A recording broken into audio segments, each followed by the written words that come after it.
Ahora sí, estamos en directo. Bien, no sé qué pasaba con la conexión. Ahora estamos conectados. Bueno, estábamos en que íbamos a ver dos métodos prácticos contra la mala conciencia. Suenan un poco extraños cuando los escuchamos por primera vez, pero funcionan. Si estás permanentemente atormentado por la mala conciencia, estos son trucos útiles. Así es como se quita el poder a las voces atormentadoras. Número 1. Dale un nombre a tu mala conciencia. No debe ser un insulto mordaz como abusador o atormentador o algo así, sino que el nombre debe contener una pizca de amabilidad. El humor siempre hace maravillas. ¿Qué nombre podría ser para ti? Sin duda puede ser un personaje de cuento, de un cómic, de una película o lo que se te ocurra. Imagina esa figura pictórica y cada vez que surja tu mala conciencia en el futuro, la saludas con su nombre. Ah, mi Madame Mim, por ejemplo. Hola, mi Darth Vader. Me preguntaba cuándo volverías a llamarme. Esta es una de tus situaciones favoritas ahora, ¿no? Bienvenida. O algo así. Cambia todo el estado de ánimo hacer esto. Número 2. Canta la peor frase que te digas a ti mismo. Puedes poner en práctica esta sugerencia de inmediato. ¿Cuál es la frase particularmente agonizante que induce tu culpa y que siempre vuelve a perseguirte? Siempre eres o serás un fracaso, nunca harás nada bien, siempre haces daño a los demás o algo parecido. ¿Cuál es tu frase personal? Cuando encuentres tu frase, cántala con todos los tonos. Conviértela en una ópera, en un rap, en una canción de cuna. Experimenta con diversión y curiosidad. Y cada vez que la frase vuelva a aparecer en tu cabeza, cántala de nuevo. Esto dice que tiene un efecto debilitante de la frase y la frase se desvanece. Bien, nadie pasa por la vida sin hacer daño a otras personas. Se experimenta esta dimensión de la culpa cuando alguien hace daño a otra persona. Las voces internas también suelen entrar en juego aquí, pero no son una parte elemental de este sentimiento de culpa. Esta culpa también se siente sin reproches internos en un nivel más profundo. Culpabilidad suena como a viejos preceptos religiosos cristianos, a condena y condenación, a purgatorio, infierno. Pero ¿quién puede ver en la cabeza y el corazón de otro? ¿Quién puede jugar a ser juez de las faltas de los demás? Como dice la Biblia, el que esté libre de culpa que tire la primera piedra. Así que en el trabajo terapéutico se asume que cada persona hace lo mejor que puede. Y esto hace que el concepto de culpa sea superfluo. En las constelaciones nos acercamos a otras dimensiones de conceptos como injusticia y culpa. Nos muestran que parece haber una instancia dentro del ser humano que reacciona independientemente de las razones y justificaciones que la propia mente encuentra. Hay un conocimiento dentro de nosotros, aunque a veces esté profundamente enterrado, de que está mal hacer daño a otras personas. Dañar a otro cuando le hago daño. Es cuando alguien sufre, o en el peor de los casos, muere a causa de mis acciones. Las lesiones pueden ser físicas o mentales. Hay grandes heridas que provocan una gran culpa, pero también están las muchas pequeñas heridas psicológicas de la vida cotidiana. Acá cuenta un recuerdo de una vivencia de su juventud, en donde iba caminando por la ciudad a toda prisa, cuando se acerca un hombre de aspecto pobre y le dice: «Estoy muy necesitado, ¿puedes ayudarme?». Pude ver en sus ojos que era verdad, pero me desaté y dije: «No, no hay tiempo», y me apresuré a seguir. Este es un ejemplo de lo que intento describir. La culpa forma parte de la existencia humana. Cuando crecemos, herimos inevitablemente a otras personas una y otra vez en el curso de sus vidas. Eso es porque no somos perfectos ni impecables, así que herimos a otras personas una y otra vez. Todos los esfuerzos y empeños para luchar contra esto fracasan. Aunque queramos dominar nuestra imperfección, nunca llegaremos a ser perfectos. Así que forma parte de nuestra humanidad el hecho de que siempre estemos cargados de culpa. Así que la culpa es una parte inseparable del ser humano. En vista de nuestra imperfección, simplemente llegan esos momentos en que herimos a nuestra pareja, a nuestros hijos, a nuestros empleados, a nuestros clientes. Para una pequeña lesión es suficiente solo con que no escuche o vea a otra persona, sin importar la razón. La madre sobrecargada de trabajo no escucha lo que le dice la hija pequeña. El profesor estresado pasa por alto los esfuerzos del alumno. En la relación de pareja ambos se culpan injustamente y se perjudican mutuamente. En la terapia el terapeuta se encuentra con su propio problema que reprime.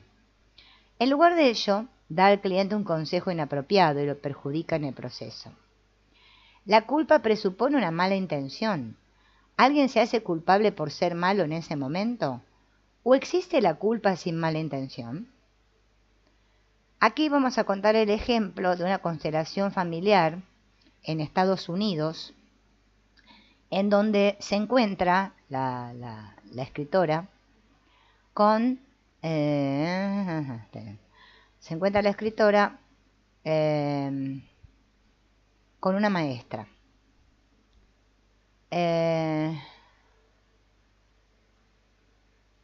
Bueno, el cliente es estadounidense en la constelación esta, ¿no? Se siente desamparado y busca una conexión con su familia. Según su historial familiar, su padre luchó como soldado en la Segunda Guerra Mundial. De forma bastante casual, informa de que los padres de su padre son de ascendencia alemana y habían emigrado a los Estados Unidos mucho antes. Al escuchar estas frases, percibí algo del tremendo conflicto interior que debió de prevalecer en el padre si él, descendiente de alemanes, luchaba contra los alemanes. Este conflicto se manifestó poco después en la constelación. El padre se desgarra interiormente y agoniza por su decisión de luchar contra los alemanes.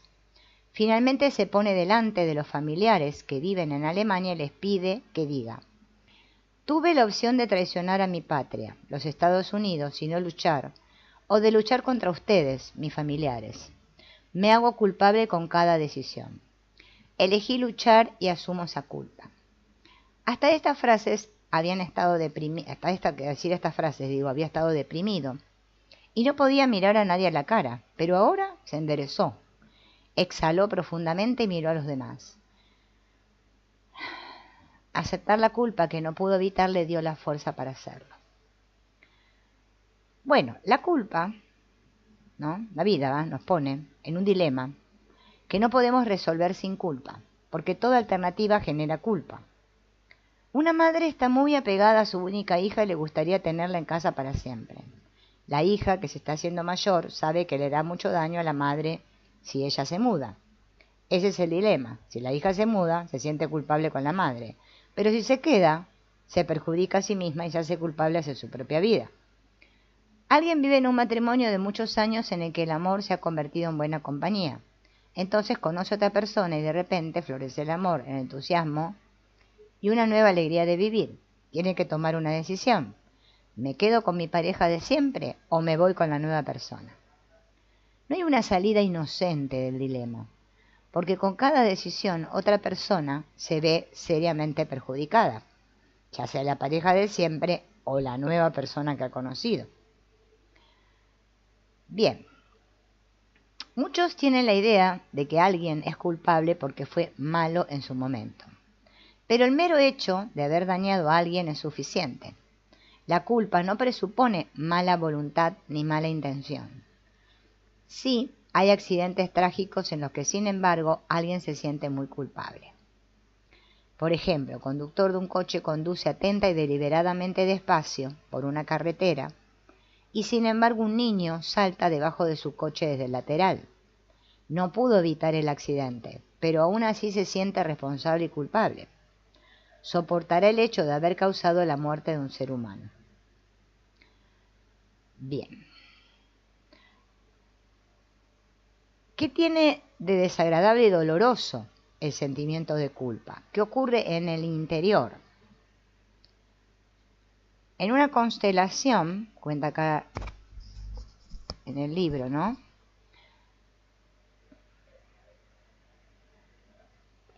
En 1998, Bert Hellinger fue invitado a la prisión de Codingley, cerca de Londres, para trabajar con los presos. Un pequeño grupo de terapeutas alemanes acompañó a Hellinger, entre ellos estaba la autora. Los presos habían tratado sus delitos en pequeños grupos y en el seminario los hombres pudieron plantear libremente los temas que querían trabajar. Un hombre condenado por homicidio que llevaba más de 10 años cumpliendo su condena tomó su crimen como tema de una constelación. Tomó a 2 sustitutos y se alineó con el hombre que había matado a golpes. Tomó a la autora acá como representante de la víctima. Ella se situó frente al agresor, pero no quiso mirarlo en absoluto. Solo sentía una inmensa rabia. Al mismo tiempo sentí que era una coincidencia que él me hubiera matado a mí y no yo a él. No era mejor que él, podría haberlo matado también. De repente escuché un fuerte sollozo. El agresor se había desplomado en el suelo llorando. Al escuchar los sollozos, poco a poco me ablandé y sentí compasión. Finalmente me acerqué al hombre arrodillado, me agaché y le toqué los hombros. Las lágrimas de mi contraparte fluyeron. Luego nos miramos a los ojos durante mucho tiempo, y ese fue el momento más fuerte. En algún momento tuve la sensación, ahora puedo ir de víctima. Estaba en paz y me alejé lentamente. Cuando hablamos de lo sucedido después y el preso se enteró del dolor de su ayudante, se limitó a decir, así me he sentido yo todos estos años. Después, esta constelación me ocupó mucho y al final lo vi claro. La solución para un delincuente es ver realmente a la otra persona, mirarla a los ojos como un semejante. Es entonces como si descubriera en los ojos la herida que le ha infligido. Esto trae a colación el dolor de sus propias acciones, y él permite este dolor. Tal vez fue necesario el descubrimiento de las neuronas espejos para aclarar lo que le ocurre a una persona. Enseñando si está bien el internet. Que hace daño a otra. Las neuronas espejos son parte del cerebro, ¿no? Se ubican acá. Se activa cuando alguien observa a otra persona haciendo algo. Cuando observo, se activan las mismas zonas del cerebro que cuando yo mismo hago lo mismo. Es decir, reproducimos físicamente en nuestro cerebro lo que otra persona está haciendo. Sí, basta con la idea de lo que hace la persona para que nuestras propias áreas cerebrales se activen. Si este mecanismo no solo se aplica a las actividades simples, entonces esta capacidad también existe en otros ámbitos. Esto significa que si hago daño a otra persona y ésta sufre, entonces experimento este sufrimiento en una parte de mi cerebro. Sé lo mucho que está sufriendo la otra persona. Probablemente existe una simpatía más allá de todos los componentes emocionales. Quizás sea más bien una resonancia, un conocimiento que todos llevamos dentro. Por supuesto, también existe la posibilidad de reprimir este sentimiento, ya que de lo contrario a veces seríamos incapaces de actuar. Un dentista sabe lo que siente su paciente bajo el taladro, pero puede y debe distanciarse de ella, pues de lo contrario no podría perforar porque le causaría demasiado dolor a él mismo. Por eso los médicos suelen evitar tratar a sus propios familiares. Sienten demasiado por su propia familia y les resulta difícil mantener la distancia profesional necesaria. Pero los mismos mecanismos actúan con el torturador. Como ser humano, sabe en parte lo que siente su víctima. Bloquea parcialmente esto y en su lugar busca el dolor que es peor. Pero lo que se bloquea debe haber estado allí en primer lugar. El núcleo de la culpa es el conocimiento del dolor, en el peor de los casos la muerte, que el otro ha experimentado a través de mis acciones. Quien hace daño a otro también se hace daño a sí mismo en cierto nivel. Por ejemplo, cuando hago mucho daño a alguien, hay una parte de mí que sabe exactamente lo que se siente al ser herido de esa manera. Cuando miro a la otra persona a los ojos, recuerdo lo que he hecho. Duele sentir el dolor de la otra persona. Ni siquiera las excusas que alguien encuentra o hace tocan este conocimiento. Alguien puede emborracharse sin sentido y matar a otra persona en un estado legal de locura. Una constelación muestra que no es una excusa ante su propio interior. El borracho tiene la responsabilidad y la culpa de la muerte de la otra persona, y él también lo sabe. Para comprender la culpa en todas sus dimensiones hay que ser adulto. Es cierto que los niños también experimentan la culpa como una carga terrible. Imagina al niño de 5 años que empuja el cochecito que lleva al hermano pequeño por una pendiente y éste se hace daño. El hermano mayor sufrirá y se sentirá fatal. Pero crecer y madurar en la propia personalidad a partir de esta culpa solo es posible para el adulto después de la pubertad.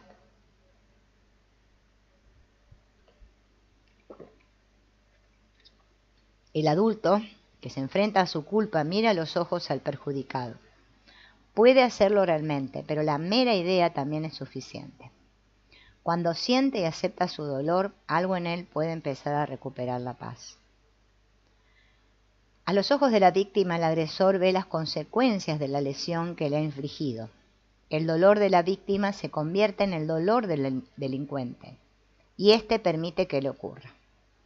Es un momento en el que la separación que existe entre dos personas parece desaparecer. Eso es la curación para la víctima, y eso es la curación para el delincuente. Estos pasos son un requisito esencial en la terapia de los presos para que alguien no recaiga. No recaiga. Es muy importante que el adulto asuma su responsabilidad. Probablemente los propios presos lo ven de forma similar. Un preso está en terapia y se pregunta por qué la gente siempre habla de su madre. Piensa en lo que te hizo tu madre. Imita su terapeuta nasalmente. Su anciana madre tiene la enfermedad de Parkinson y siempre ha cuidado de él. Su declaración, sin embargo, me empujan a este papel de víctima para que después tengan buenos argumentos de por qué cometí el delito. Otro explica libremente que no está aquí por su madre. Como adulto capaz de pensar por mí mismo, no puedo culpar a los demás de lo que hice. Esta es mi vida. Y ahora, hablando del tema de la culpa, vamos a ver la culpa en el caso de los abortos. Sí, que es totalmente interesante. Me gustaría utilizar el ejemplo del aborto para demostrar la forma en que acabo de describir el manejo de la culpa. Cuando tomo el ejemplo del aborto, no lo hago desde un punto de vista moral. Una y otra vez acuden a los seminarios clientes, y especialmente mujeres, que experimentan que un aborto tiene consecuencias para ellas que son difíciles de afrontar. Acá va a hablar sobre su trabajo sobre el aborto en China. El aborto es una forma de control de la natalidad, aceptada y extendida ahí en China, ¿no? No hay ninguna preocupación moral al respecto. En un taller de un total de 15 constelaciones, todas las mujeres habían tenido al menos 2 abortos. Un cliente ni siquiera podía recordar cuántas veces. Después de pensarlo un rato recordó, dijo, solo 4. Una mujer de 27 años quiere hacer una constelación porque le gustaría tener una relación satisfactoria con un hombre. Cuando se le pregunta si ha abortado antes, responde sí, 7 u 8 veces, con cada uno de mis novios hasta ahora. En China se producen oficialmente 13 millones de abortos al año. Pero probablemente sea mucho más, porque las cifras de las numerosas clínicas no registradas aún no se han incluido en la cifra anterior. En Alemania, las constelaciones muestran que los abortos tienen un impacto tanto en los abortistas como en la relación de la pareja que aborta. Los representantes en una constelación suelen sentir que falta algo en el sistema familiar si no se coloca un niño abortado. Si se toma entonces, suele surgir un gran dolor en la madre y el padre al ver al niño. Si una pareja se permite sentir este dolor y también los sentimientos ocultos de culpa por el aborto, entonces esto trae paz y relajación. Aunque los abortos tengan este efecto en Alemania, en China pueden ser muy diferentes. ¿No es la política del hijo único en China la causa de los abortos? ¿Una presión y coacción social a la que el individuo no puede resistirse? Este es también un nivel importante a la hora de considerar esta cuestión. Sin embargo, las experiencias y los sentimientos en China son similares a los de Alemania. En los representantes chinos, el padre y la madre, al igual que en Alemania y en otros países, tienen y sienten esta tristeza cuando ven al niño abortado. Los participantes chinos se mostraron muy receptivos a este tema. Algún lado oculto de su ser fue tocado por ella. De repente, cada vez más mujeres se presentaron con este mismo problema y comprendieron que su relación con el hombre también cambia por un aborto. Una mujer concibe un hijo en unión sexual con un hombre. La vida se transmite así. Cuando hay amor, el niño suele ser una expresión de ese amor. No en vano, una de las frases más unificadoras es «quiero un hijo contigo». Si luego alguien dice «quiero abortar a nuestro hijo», entonces alguien está abortando el fruto común del amor. Desde este punto de vista, un aborto es en cierto nivel también una declaración contra un amor original y también contra la vida. Por lo tanto, tiene una repercusión en los abortistas y en su relación con los demás. Las constelaciones arrojan una luz diferente sobre los abortos en la medida en que el niño abortado también recibe un poder. Antes había un sentimiento, una imagen de un embrión desarrollándose en un ser humano completo. Ahora hay una contrapartida humana concreta.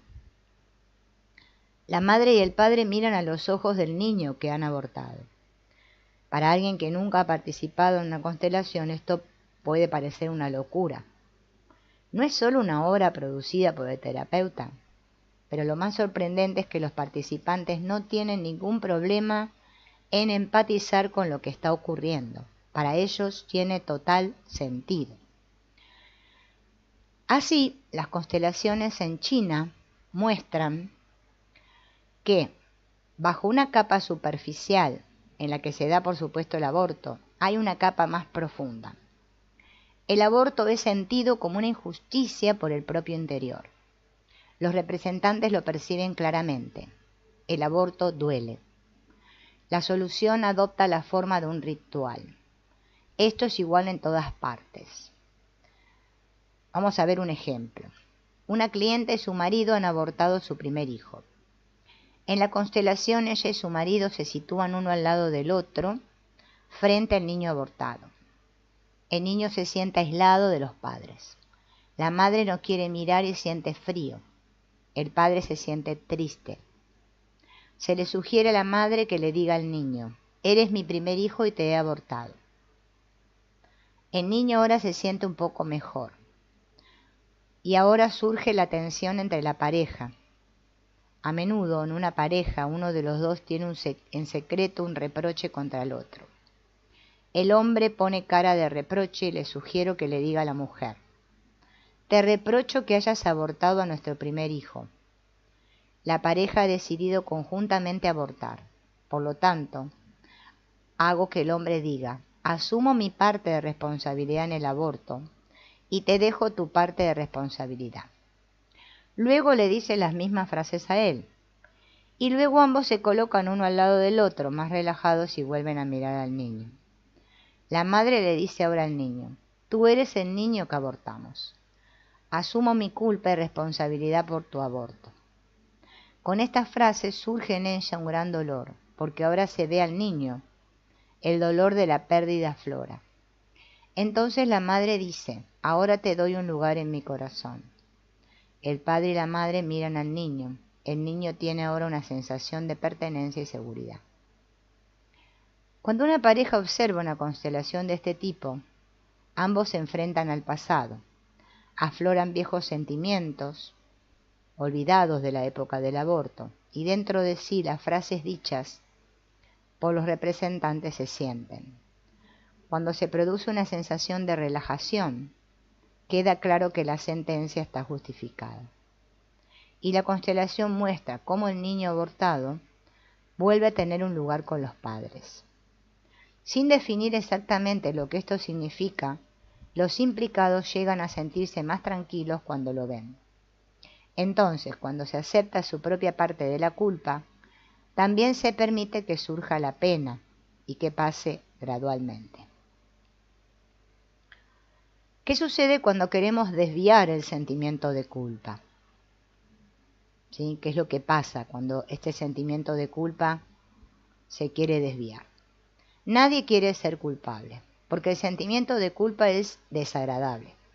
Dentro de todos nosotros habita el deseo del estado de inocencia infantil. Queremos ser inocentes y seguir siéndolo. Por lo tanto, tratamos de evitar nuestra propia culpa y existen varias estrategias mentales para ello. Por ejemplo, uno puede culpar a la otra persona de una lesión. Si mi hijo me hubiera obedecido, no habría tenido que pegarle. Pedí el divorcio porque mi pareja era insoportable. La culpa es del propio ciclista estúpido por conducir de forma tan descuidada. Sí que hago daño a la otra persona, pero en realidad es responsabilidad de la otra persona. Yo mismo solo soy una víctima de las circunstancias. También se pueden encontrar razones para justificar que se haga algo a la otra persona. Es por su bien, dicen los padres, castigadores, y se sienten inocentes. Uno puede devaluar al otro y valorarse a sí mismo. Si un alumno dice estas tonterías, como profesor tengo que dejárselo claro. Y uno puede imaginarse al estudiante humillado ante tal declaración. También tengo ejemplos de mi trabajo como terapeuta. Hay un cliente al que no pude llegar como terapeuta, tal vez porque mi habilidad no era lo suficientemente grande, o porque estaba sobrecargada de trabajo en ese momento.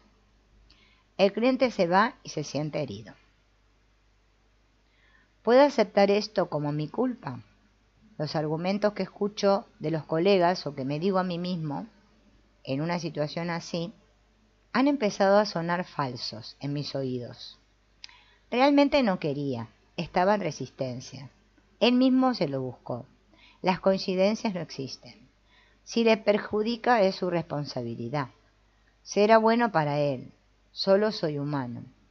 Todas estas frases y justificaciones solo sirven de excusa para no sentirse culpable. Estas estrategias se pueden encontrar en todas partes,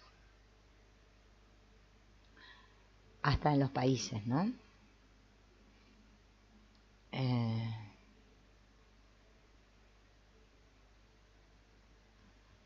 Bien.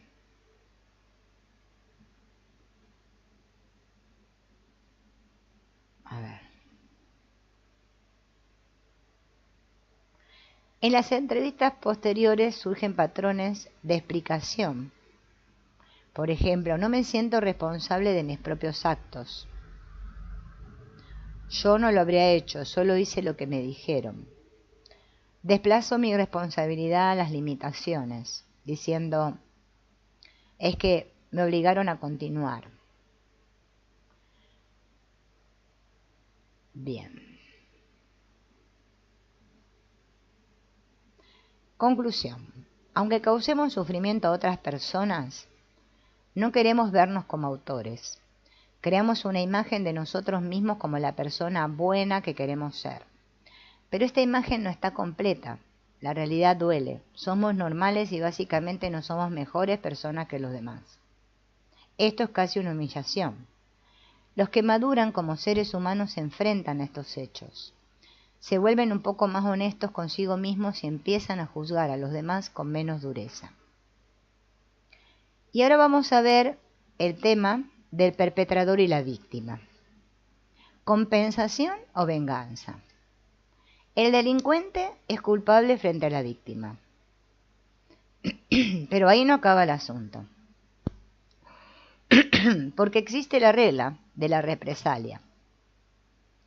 Quien recibe algo bueno se siente en deuda con otro. y se convierte así en deudor. Pero la necesidad de compensación también existe en lo negativo. Si alguien ha hecho daño a otra persona, ahora hay algo desequilibrado entre los dos. Surgen nuevos términos. Ya no se trata de un dador y un receptor, sino que ahora aparecen un autor y una víctima. La indemnización es una necesidad de la víctima, por un lado, pero el autor también sigue vinculado a su acto y a la víctima mientras no haya encontrado un equilibrio. ¿Cómo se reconcilian la víctima y el perpetrador después de un delito? ¿Es posible después de una mala acción? La venganza es el impulso original tras una lesión grave. La venganza clama por la retribución. Al igual que tú me has hecho daño, yo también quiero hacerte daño. Hace algún tiempo la prensa informó de una sentencia judicial de Irán. Una joven estudiante había rechazado a un admirador. Ofendido, la roció con ácido, le cauterizó los párpados, los globos oculares, los labios, la lengua, la cara, la espalda, los brazos y las manos. Está ciega y desfigurada para siempre. Fue operada 19 veces. La guapa estudiante se ha convertido en una persona ciega con la cara completamente destrozada. El tribunal dictaminó que también podía cegar al agresor con ácido. Esto debía hacerse en un hospital de Teherán en julio de 2011. Estoy muy contenta, dijo la víctima. Después de 6 años por fin tengo mi derecho. Lo he practicado muchas veces, todos los días cuando tengo que echarme el colirio. Solo en el último momento renunció a su derecho y exigió una compensación económica. El deseo de venganza es una reacción comprensible de la víctima, pero la compensación mediante la venganza no trae la paz. A menudo la venganza solo pone en marcha una espiral viciosa de heridas mutuas. El derecho penal que ha establecido el Estado ofrece un sustituto de la venganza, que ya no debe tomarse por su cuenta. Ahora el Estado castiga para que el acto no tenga que ser vengado. Esto es para satisfacer a la víctima.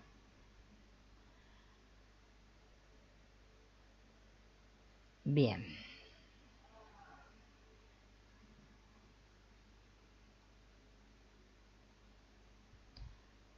Ahora vamos a ver una constelación que habla de este tema de la venganza. El cliente es una joven abogada en formación que quiere comprender mejor los antecedentes en derecho penal. Se acuerda hacer una lista de los principales participantes de un caso penal como ejemplo: el delincuente acusado, la víctima del delito, el fiscal y el abogado defensor y el juez. Los diputados expresan sus sentimientos y actitudes. El acusado centra toda su atención en no recibir un castigo. El abogado defensor está a su lado con el mismo objetivo. El fiscal quiere exactamente lo contrario, quiere una condena. Solo el juez queda fuera de este campo de tensión. También se interesa por la persona y la personalidad del delincuente. Y la víctima pasa desapercibido en la banda y sigue sintiendo su lesión. La víctima piensa que lo que le han hecho es importante después de todo, pero a nadie le importa a él y su herida. Esta constelación no muestra un proceso penal concreto. En cambio, muestra la dinámica que forma parte de la estructura del proceso penal tradicional. Por lo tanto, cuando una víctima resulta gravemente herida, necesitaría algo más que una simple indemnización castigando al agresor. ¿Qué tendría que pasar? Ahora vamos a ver otro ejemplo.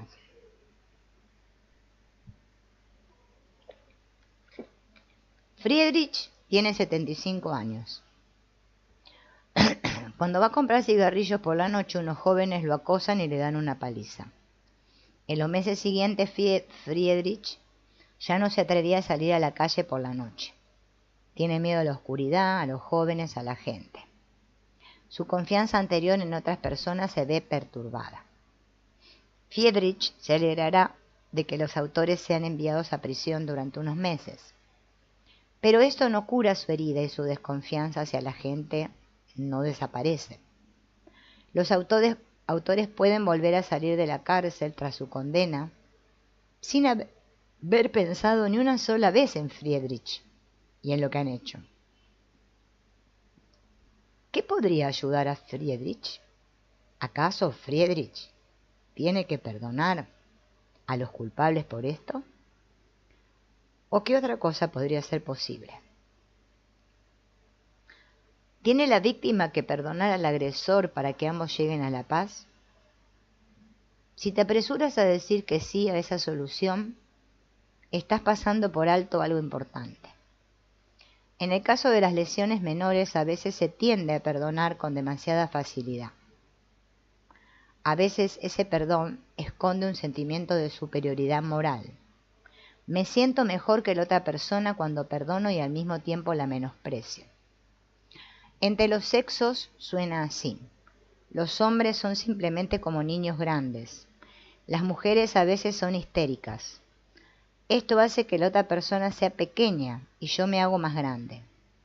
Con mi magnanimidad me protejo de mostrar mi ira. La víctima perjudicada tiene derecho a enfadarse con el agresor. Esa ira es profundamente humana. Es una respuesta directa elemental al dolor. Por esto es importante que Federico también admita este enfado. El perjudicado puede y debe exigir una indemnización. Tiene derecho a ello y su propia dignidad lo exige. De este modo, vuelve a ponerse al mismo nivel que el perjudicado. Desde este punto de vista, la víctima no solo tiene derecho a la reparación, sino que casi tiene el deber de exigirla.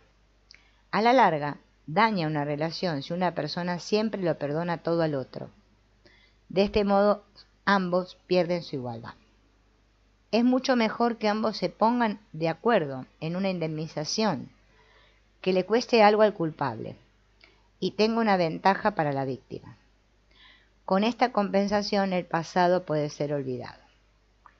Sin embargo, en el caso de las lesiones graves, esta indemnización no es posible. Alguien atropella a otra persona y la persona atropellada pierde un brazo. ¿Debería ahora, en aras de la compensación, cortar el brazo de la otra persona con rabia? Ojo por ojo.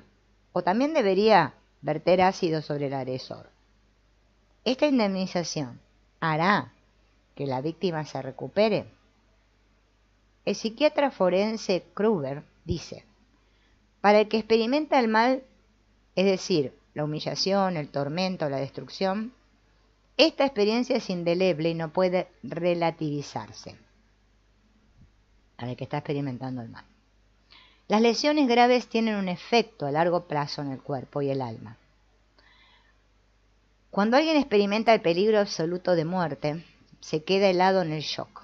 Si la víctima no se recupera totalmente de este estado, va a desarrollar síntomas a largo plazo. Por lo tanto, se va a crear un trauma. El encuentro entre la víctima y el agresor ya no es posible. Es como si ambos vivieran en dos universos mentales diferentes. Ahora solo existe la distinción entre el perpetrador y víctima. La víctima ya no ve en el agresor a la otra persona que se le parece. Se encuentra atrapado en una concepción interna que distingue diametralmente al perpetrador de sí mismo. Uno como víctima es inocente y el otro es malvado y culpable. Cuando alguien es frío, siente poco. Por lo tanto, la ira y la indignación son señales saludables de que alguien está volviendo a vivir y a ponerse en contacto con sus sentimientos. Pero si la víctima permanece permanentemente enfadada, la ira se convierte en su propia carga.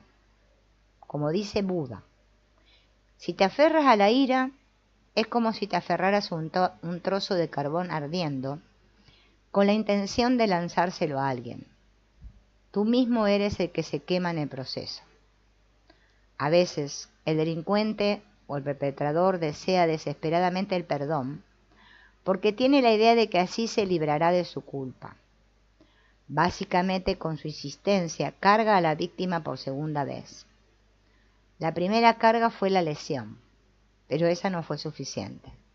Ahora el perpetrador también quiere recibir algo adicional, el perdón. En las constelaciones se utilizan algunas frases para resistir esta tendencia. Una frase central que la víctima le dice al agresor es: dejo tu culpa por completo. Y además, en el caso de una lesión grave, no hay nada que compensar. Te dejo ir ahora. Estas sentencias pesan mucho.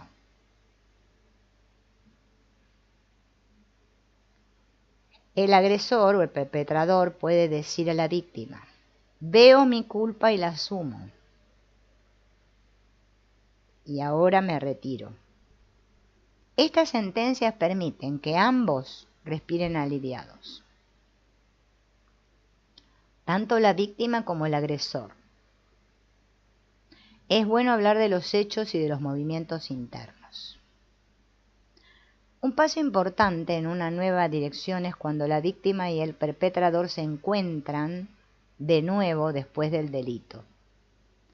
Escribo reunirse entre comillas porque tiene que ser algo más que una simple reunión en la que cada uno sigue viviendo en su propio mundo. El delito ha roto un vínculo humano entre el perpetrador y la víctima. El perpetrador y la víctima deben entenderse mutuamente en este encuentro. El requisito previo para ello es que el perpetrador admita su delito y su culpa.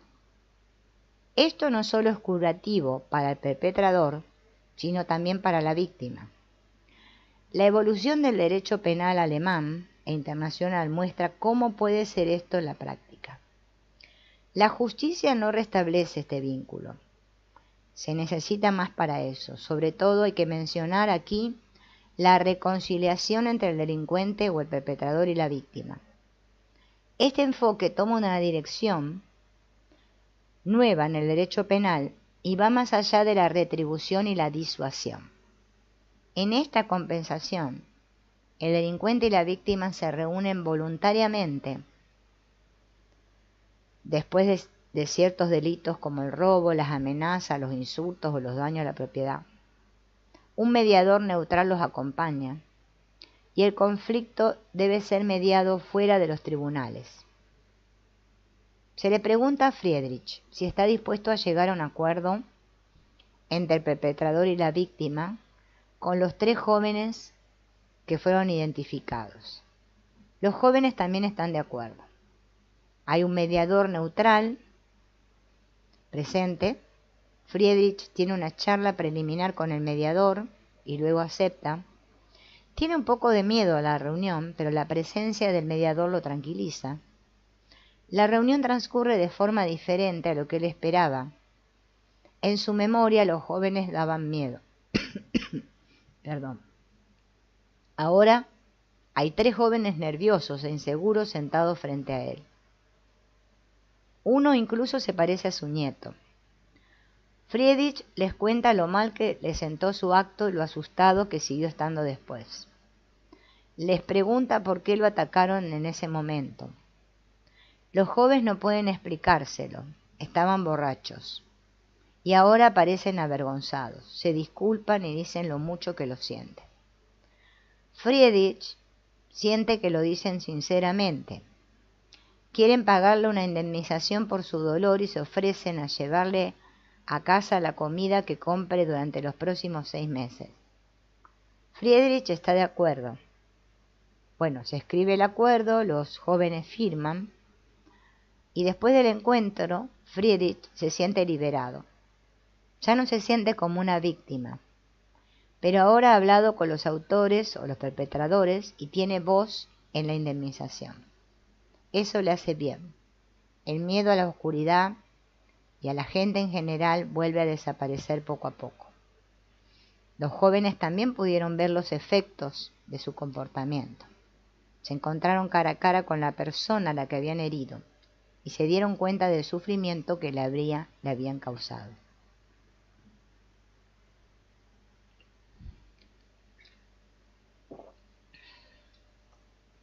Entonces, en este encuentro entre el perpetrador y la víctima, es decisivo para que el perpetrador se reconcilie con sus actos, porque el perpetrador, o sea, el culpable, debe comprender qué efectos tienen y tuvieron sus acciones en los demás. Este encuentro puede producirse también en una constelación y puede tener el mismo efecto. Bien.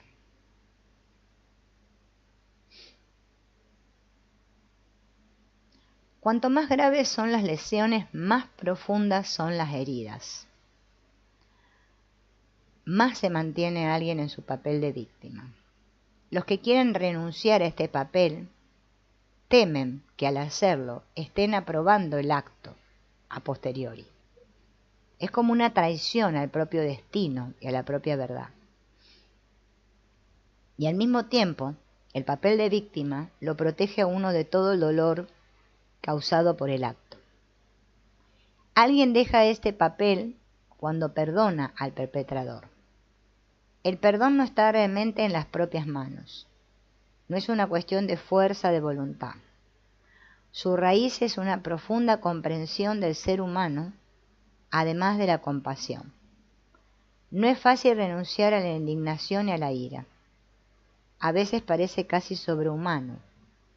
El impulso, esto no debe volver a suceder, puede convertir a las personas en perpetradores.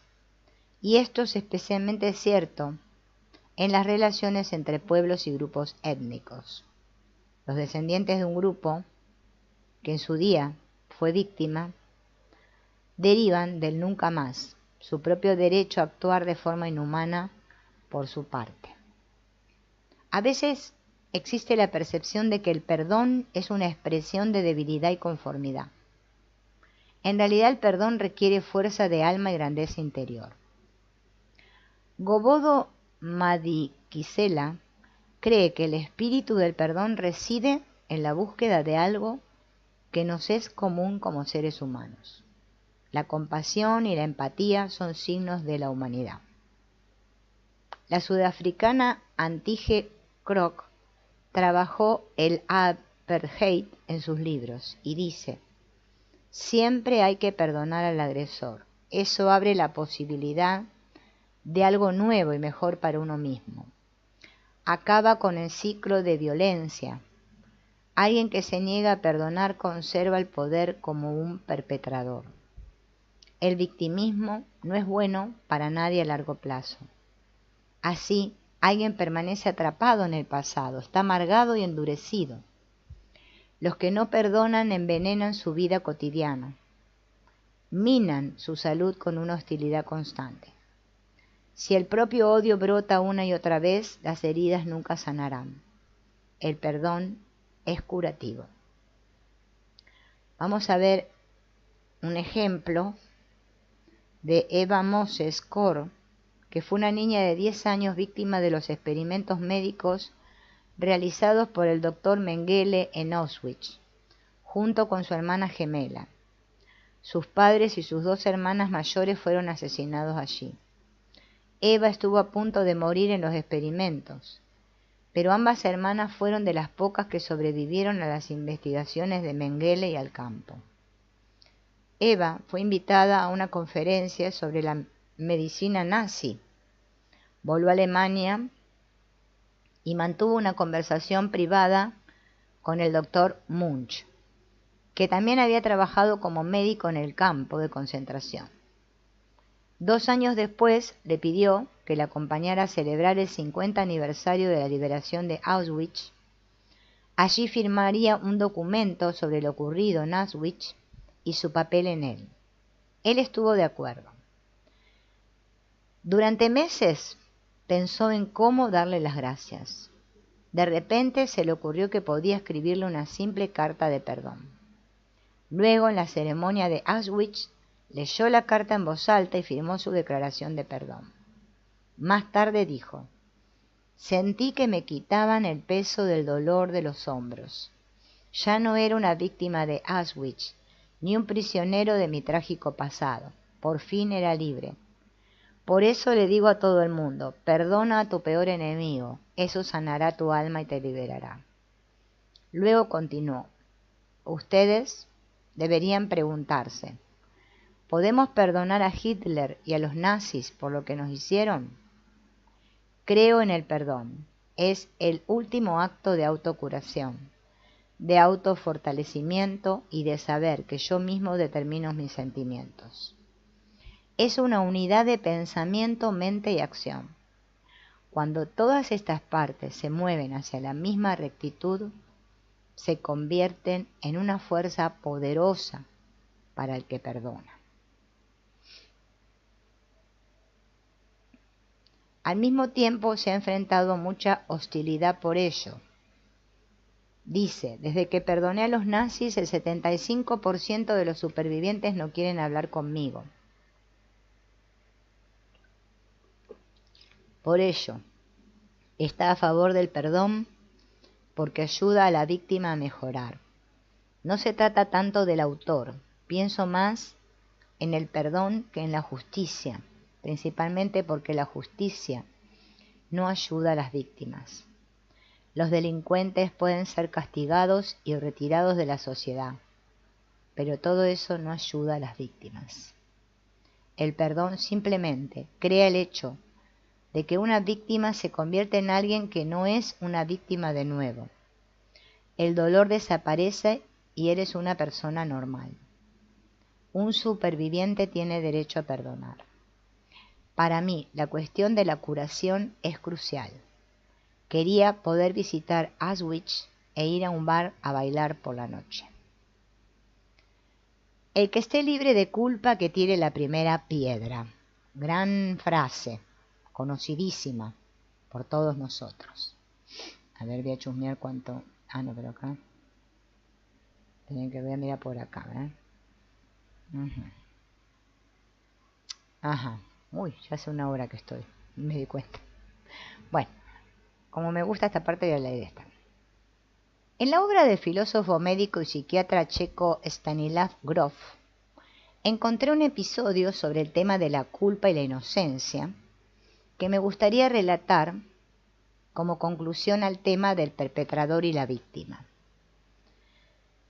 Por aquel entonces, Grof participaba en Estados Unidos en un proyecto de investigación patrocinado por el gobierno sobre las posibilidades de la terapia con fármacos. Un jefe amigo lo invitó a él y a otros a su equipo a participar en una ceremonia de peyote de la tribu de nativos americanos Potawatomi. Juntos se adentraron en la pradera de Kansas. Llegaron a un lugar desértico y alejado, donde se levantaban varias carpas y se iba a celebrar la ceremonia. El ritual comenzó cuando el sol se estaba poniendo. Primero tuvieron que ser aceptados por todos los demás participantes, que eran todos indígenas. Esto abrió una larga y dramática ronda. Todos estaban muy agitados y lanzaron acusaciones contra los conquistadores blancos que habían invadido las Américas y asesinado a los indígenas, violado a las mujeres y robado sus tierras y matado a los búfalos. Pasaron algunas horas y solo entonces se fueron calmando los ánimos y finalmente uno a uno declararon que estaban listos para admitir a los invitados a la ceremonia. Finalmente solo quedó uno que se opuso rotundamente a la participación de los extranjeros. El odio de este hombre alto, moreno y huraño hacia los blancos era inmoderado. Solo cuando su gente le instó, porque quería iniciar la ceremonia finalmente, accedió a regañadientes. Ahora todo estaba bien en la superficie y todos se reunieron en una gran tienda de campaña. Con el encendido del fuego comenzó el ritual sagrado. Esto consistía en que todos comieran tubérculos de peyote. Los tubérculos de peyote proceden de un tipo de cactus que contiene la sustancia psicoactiva mescalina, conocida como droga. También se pasó un palo y un tambor. Quien tenía el bastón podía cantar una canción o decir unas palabras. También se podía simplemente transmitirlo. Grof cuenta que el hombre que había sido tan agresivo antes estaba sentado justo enfrente de él. En realidad no estaba presente de la ceremonia, sino que siempre pasaba el tambor y el bastón de mala gana cuando se acercaban a él. La intoxicación sensibiliza mucho los sentidos. Las percepciones se vuelven más finas y precisas. A Stan Grof le resultaba realmente angustioso mirar a ese hombre de frente, que aún parecía tan lleno de su ardiente odio. Cuando terminó la noche, justo antes del amanecer, la ceremonia terminó y el bastón y el tambor dieron una última vuelta. Todos tenían algo que decir sobre sus experiencias de la noche anterior. La mayoría habló brevemente. Solo uno de los invitados blancos habló largo y tendido y de forma muy emotiva. Habló de su gratitud hacia sus amigos, que habían compartido esta maravillosa ceremonia con ellos, a pesar de las terribles experiencias que sus antepasados habían tenido los blancos. En un momento mencionó brevemente a Stanislav Grof y dijo: Stan, que está tan lejos de su patria Checoslovaquia. Sorprendentemente, el hombre que había estado tan atrapado en su odio toda la noche reaccionó. Empezó a sollozar, corrió por la tienda y llegó hasta Stanislav Grof y lloró en su regazo. Esa extraña reacción seguía siendo resultado de la droga. Solo después de unos 20 minutos fue capaz de hablar y decía que solo había percibido a todos los blancos como cara pálidas y por tanto automáticamente como enemigos. Solo ahora se había dado cuenta de que Grof no tenía nada que ver con la tragedia de su pueblo y que lo había odiado y condenado injustamente durante toda la noche. Ahora parecía mortalmente infeliz y miserable. Solo después de un largo silencio y de una gran lucha interior sacó a relucir la parte esencial de lo que había estado ocurriendo en su interior. Durante la Segunda Guerra Mundial había servido en las fuerzas aéreas estadounidenses como soldado de aviador, y varios días antes del final de la guerra, como aviador, había lanzado bombas sobre la ciudad checa en un ataque aéreo que era innecesario. Todavía lo asaltaban sentimientos de culpa por eso. Entonces de repente los papeles se invirtieron. La víctima de los blancos se había convertido en un perpetrador, que había llegado a un país extranjero y había matado a gente allí. Y Grof, como checo, no fue uno de los autores, sino una de las víctimas.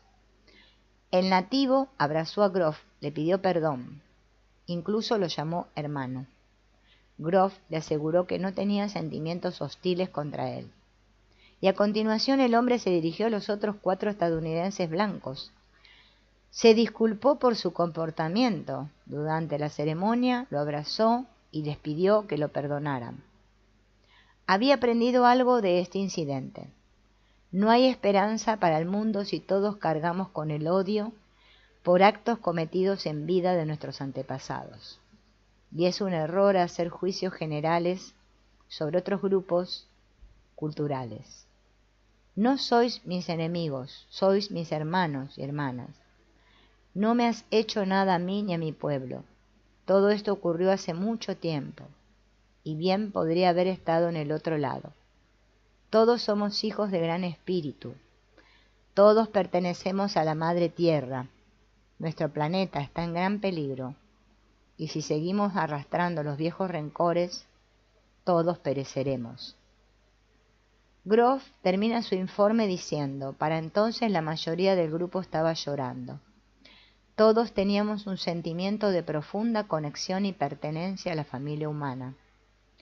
Mientras el sol se elevaba lentamente en el cielo, comimos juntos la comida del centro de la tienda que había sido consagrada por la ceremonia de la noche. Muy bien. Bueno, vamos a dejar aquí.